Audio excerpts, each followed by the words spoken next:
दादा, वडगावमध्ये 2016 पासून 21 पर्यंत युवक क्रांती आघाडीची सत्ता होती. त्या काळामध्ये युवक क्रांती आघाडीच्या मार्फत विकास कामे झालीत का? झालीत की भरपूर झाली. कोणकोणती झालीत कामे?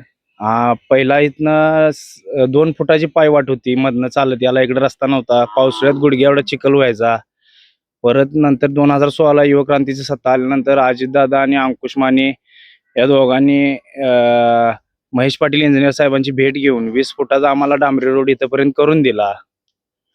परत त्याच्या आधी युवक क्रांतीची सत्ता होती त्यावेळी युवक क्रांतीच्या 17 सीटा आल्या होत्या. शेवटचे 2.5 महिने धनाजी पाटील उपनगराध्यक्ष होते. त्यावेळी इथं माळावरती अजिबात लाईट नव्हती. सगळ्यांच्या घरात अंधारच होता. त्यावेळी हे लाईटीचं डाम त्यांनी बसवून दिलं. बरोबर.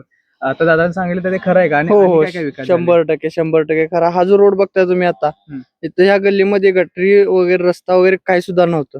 युवक क्रांती महाआघाडी व अंकुश माने यांच्या प्रयत्नातून माननीय डॉक्टर सुजित मिंचकर साहेबांच्या फंडातून हा रोड आणि ह्या गटरी झालेले आहेत. आम्हाला या गटरीची खूप गरज होती. अंकुश मानेंच्या कार्यातून हे झालेलं आहे संपूर्ण सगळं.